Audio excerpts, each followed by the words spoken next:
Hi everyone, it's me B, Kelly Sunflower. So I thought I'd hop on today and do an unboxing, flip through and side-by-side comparison. The deck that I received yesterday is called the Jolanda Witch Tarot, The Healing Art of Magic by Rosie Bjorkman and Hans Arnold.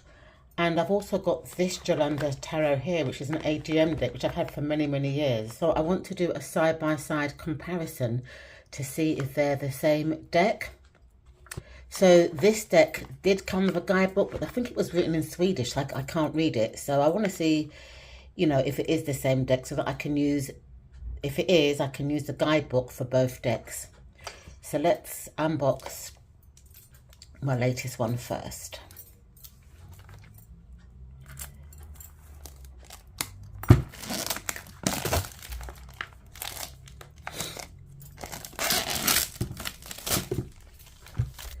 Okay, so this deck is published by a company called Findhorn Press. I've never heard of them before. And it's got here $40 US or 49.99 Canadian dollars. I actually paid about £26 for this. So let's take out the guidebook, which is pretty thick. And then the cards come in two separate packs.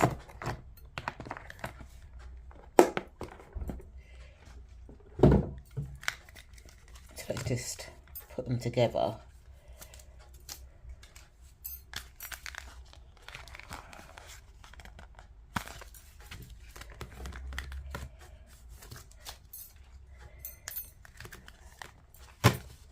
And put them to one side.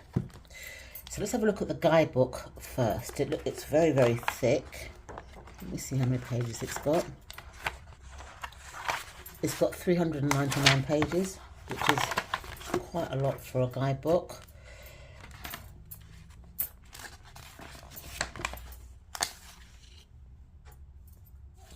So it looks like this guidebook was published in 1997, 2001, 2021, and obviously 2024. I dedicate this book to my sons, Oscar, August, and Ulf. Thank you for choosing me as your mother in this lifetime. So much love. So it's got a nice content page. It gives you an introduction. It talks about the scientific approach to tarot, the construction of the book, the art of scrying, card spreads, and then it goes into each of the major arcana cards in part 1. And part 2, it breaks down each suit, so by wands, cups, coins and swords, and gives you an index for each of those. So let's read you a bit about the introduction. Let me see how many pages it is. Okay, I'll just read the first page. Tarot is a pictorial language. Humans all over the globe, regardless of nationality, language, colour of skin or gender, can identify with the symbolism of the cards and the topics they shine their light upon. The cards create a holistic system of knowledge concerning the nature of being human, no more difficult to learn than any other language. The tarot deck consists of 78 cards divided into 2 sections, the major and the minor arcana.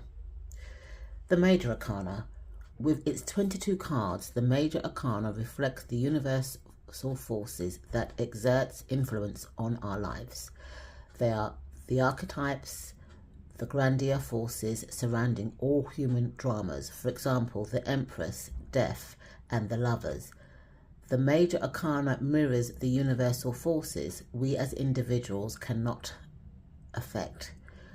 We can only submit to these powers, but by getting to know them, we can find ways to collaborate with them. We can ease the effect they are having on our lives by choosing a life-affirming and confident attitude. The minor arcana. The minor arcana is structured like a regular deck of playing cards with 4 suits, ace to king, but instead of hearts, spades, diamonds and clubs, they are all cups, wands, swords and coins.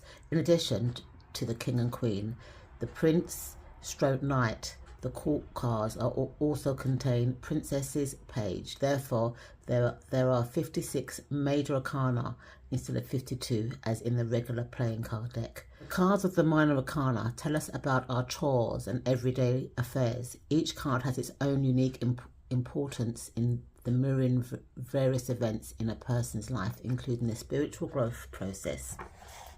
Advice on how we can relate to what is happening around and within us, and help us to increase our understanding of ourselves and others. As an individual, you can affect the energies depicted by the minor arcana. I like the way that's written, actually. Then it talks about the origin of the tarot, a book of tarot. It goes into a scientific approach, this collective subconscious. You know, it's got quite a lot of you know, basic building blocks, archetype of the mind, symbolic mapping, weather forecast. It goes into quite a lot of detail. It talks about the construction of the book. It's quite a detailed book. Let's have a look at the cards and how they're laid out. So I'll give you an example. The High Priestess. My soul speaks to me in images, telling me of possibility. I am the child of the moon, studying my cycles, my moods, my phases. I learn from my body, which speaks to me through its feelings and responses. I observe my patterns and changes. The mirror of myself reflects the goddess. I mean, it's got keywords: intuition, self-reflection, contact with the higher self, psychic abilities. Astrological sign Cancer. That's interesting, because I would have put Pisces for the High Priestess. Planet's the moon, and colour is midnight blue and silver. Then it goes into the significance and how this card affects relationships. It talks about the reversed of the meaning of the card, the practice,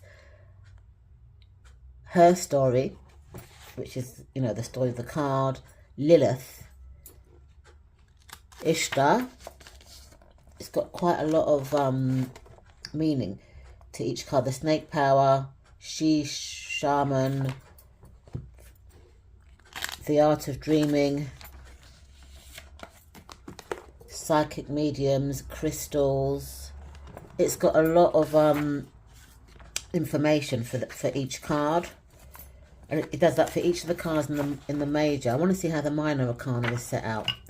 So for the minor arcana, again, it gives you a smaller sentence for what the King of Wands could be. It gives you the astrological signs. So it's got Leo and Sagittarius. It talks about the gods in Greek and Egyptian mythology. It talks about the significance of the King of Wands. It gives you the relationship, the reversed, medicine for soul, and a bit more. So it's not as long as the major arcanas, the write-up, but it's still quite a fair bit of text, which I like. So let's see. Let's have a look at the author and the illustrator. So, about the author.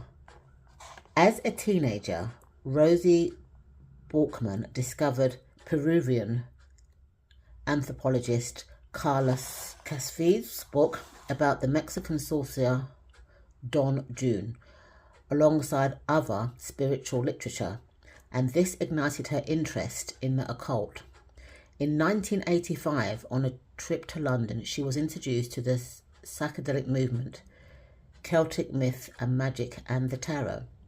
Back in Sweden in 1987, she opened the magic shop Jolanda in Old Stockholm, where she offered tarot readings and attracted an international community of seers from South America, Russia, Iceland, Finland, and beyond. In 1988, she began attending workshops run by the Deer Tribe Metis Medicine Society, a North American school of shamanism teaching the sweet medicine, and started studying the sacred moon cycles or snake woman teachings with Cherokee teacher Donna Talking Leaves. In 1989, Rosie came out as a witch in the Swedish weekly youth magazine. I can't pronounce that word. Veckoren. Since then, she has polarized the art of magic through her work with various Swedish media, including hosting a popular TV show. It was through her work as a content provider on the Jolanda Hex files for the Swedish mail company, creator of one of the first cyberspace meeting places, The Square, that she met artist Hans Arnold. In 1997, Rosie and Hans created the original tarot deck and book about magic, the Jolanda Witch Tarot. Now in its 4th Swedish edition, she released a second Swedish title on witchcraft and shamanism in 2013.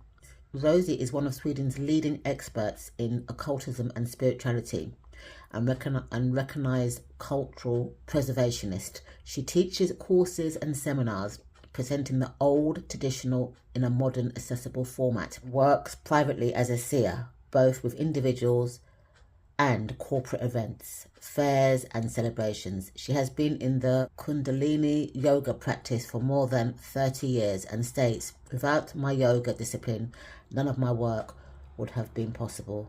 And it tells you how to find information about the author.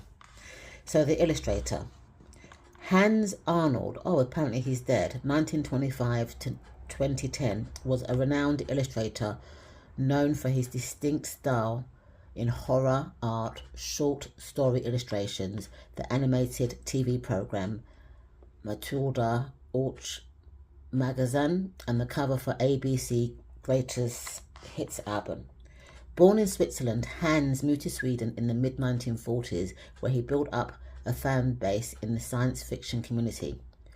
A talented illustrator, he made a name for himself through his surrealistic illustrations, as well as illustrations of beloved fairy tales. The Swedish documentary Hans Arnold, again I can't pronounce that word, showcases the breadth and details of his imaginative work. It was the joint passion for tarot that drew Hans Arnold and Rosie Bjorkman, aka Jolanda, together to create the first Swedish edition of the Jolanda Tarot.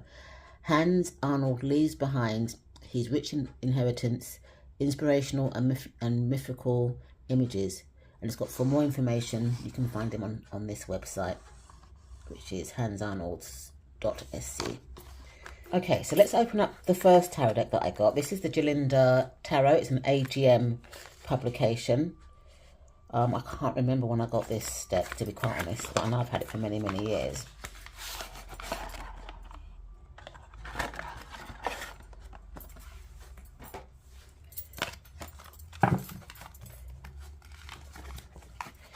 It does come with a little white book. I think it's written in 2 languages, and I did have the big book, but because it was written in Swedish, I think I gave it to one of my friends that was living in Sweden at the time, because I just couldn't read it. Now, let's put this camera down a little bit. Look at both decks side by side. You can see that the new one is a lot thicker. And where it was split in 2, it's got that kind of divide, which I don't like. Also, the first version has a nice purple background, which I like, and the newer version has this kind of like cream background, but the artwork seems the same.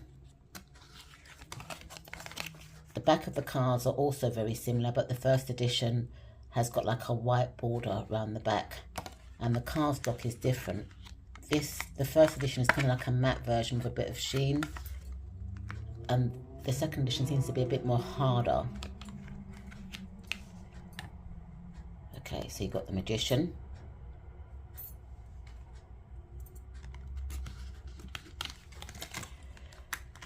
the High Priestess, which is in the book, and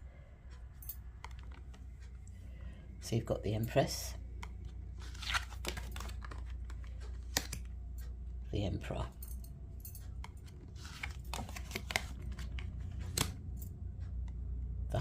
the Hierophant's name's been changed. So in the first edition he was called the Hierophant, and in the new edition he's called the High Priest, but it's the same picture.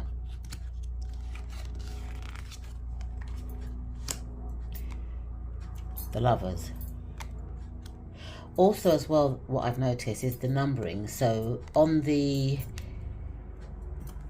older version it's got Roman numerals, and on the newer version it's this numerical figures.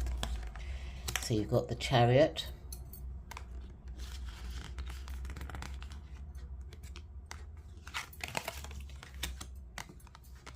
Justice,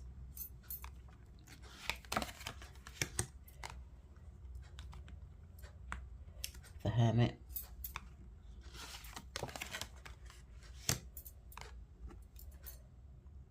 the Wheel of Fortune,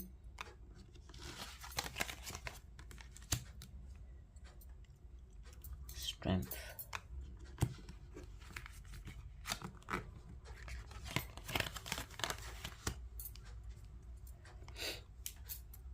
the Hanged Man, Death,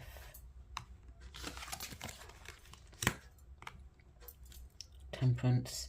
Again, in the new version, the Temperance has been changed to the Alchemist.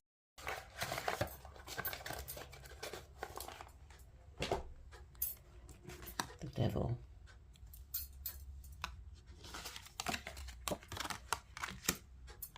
Tower,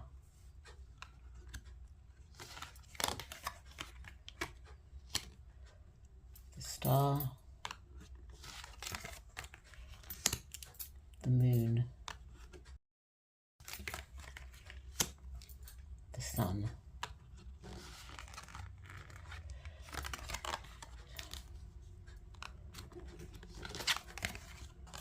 and the World card has been changed to the Universe in the new deck. So there's 3 name changes in the newer version for the major arcana, and with the minor arcana, put the name of the card on the top in the new deck, and in the old deck it's down the bottom, but there's keywords. So the Ace of Wands, it's got Initiative, 2 of Wands, Dominion, 3 of Wands, Virtue, 4 of Wands is Completion, 5 of Wands is Conflict, 6 of Wands is Victory, 7 of Wands is Courage, 8 of Wands is Swiftness, 9 of Wands is Strength, and 10 of Wands is Oppression. So they've changed the page to the Princess in the newer version. The Knight of Wands has been changed in the newer version to the Prince of Wands, but it's the same picture. The Queen of Wands remains the same, and this is the picture on the previous version's box, the first edition's box.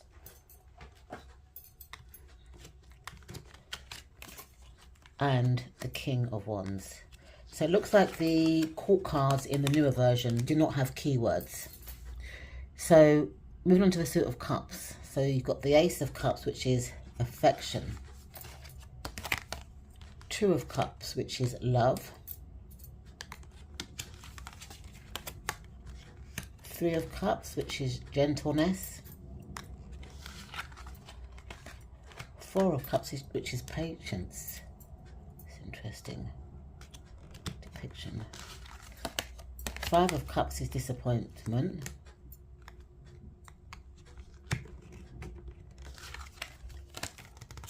6 of Cups is pleasure. That's an interesting keyword for the 6 of Cups. 7 of Cups is fantasy.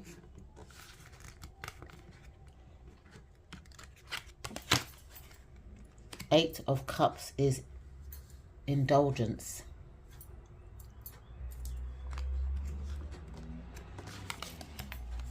9 of Cups is charisma. And 10 of Cups is satisfaction. So let's move on to the court cards. So you've got the Page of Cups, or the Princess, the Prince of Cups, the Queen of Cups, and the King of Cups. Moving on to the suit of coins, or of swords. I just put this quickly into order. Sorry about that, I had to put them into order so that I can compare them. So you've got the Ace of Swords, and it's got clarity. The Two of Swords has got peace, which is interesting as well. The Three of Swords, which is sorrow. The Four of Swords, which is truce. The Five of Swords, which is worry. The Six of Swords is science.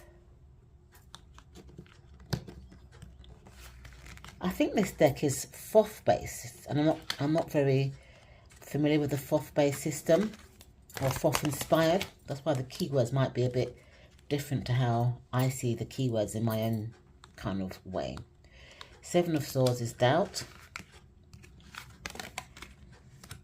Eight of Swords is distraction. Nine of Swords is cruelty. Interesting. And Ten of Swords is devastation. The Princess, sorry, the Page of Swords,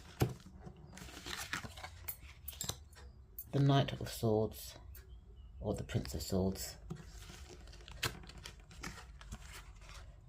the Queen of Swords, and the King of Swords. So let's move on to the final suit, which is the suit of... Well, this is interesting because in the first edition they're called pentacles, and in the new edition they're called coins. So the Ace of Coins, birth. The Two of Coins, change. So I see this two of pentacles or coins as more as juggling. The Three of Coins, concern. The Four of Coins, stability.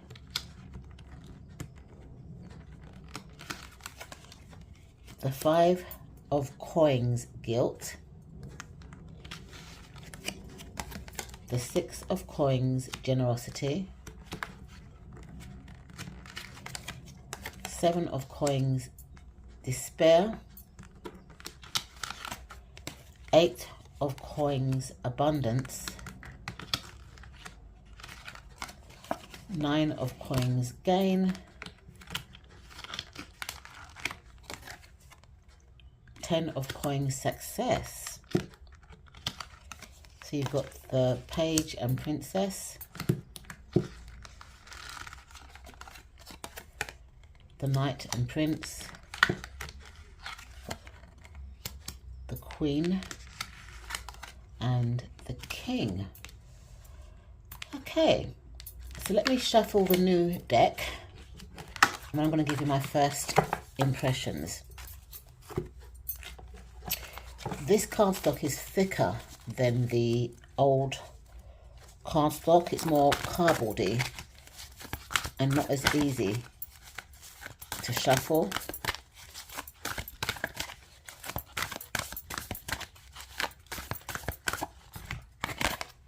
I don't know whether a bridge or riffle shuffler will be able to... Well, they could do it, but I don't think they'd like it because the cards don't bend back. They're not flexible. Whereas with the first edition, they're very flexible. So these could be riffle shuffle quite easily. So what are my first impressions? I think I prefer the first edition, only because in my opinion, the lilac border makes the artwork pop out and stuff. I also prefer the cardstock on the first edition as well, but I prefer the backs on the second edition because the backs are borderless. I don't like the keywords because a lot of the keywords that have been assigned are not my keywords that I have in my psyche. So I think it will confuse me seeing the keywords, because I don't call I don't see the Three of Wands as virtue, or the Four of Wands as completion. So I think it would throw me, the keywords that are used. This might be because I think this deck is a Thoth inspired deck, and I don't really use the Thoth system that much. So that could be why the keywords are different. Five of Wands is an okay keyword. I like the book. I think the book is very well written, very well researched, and so I've now got a guidebook for my first edition. I think I'm going to keep this second edition more as a backup copy, because as I said before, the keywords do throw me. But it's a nice deck. You know, I've always liked my Jolanda Tarot card, but if I'm honest with you, I do prefer the first edition, only because of the cardstock and the colour palette. So now I can use it more and get to know the deck more, because I now have a guidebook that explains in detail what the card. So I will leave a link for the newest tarot deck in the description bar. If I can find a link for the first edition, I will also leave that in the description bar too. Thank you so much for watching, and I'll see you in my next video. Bye for now.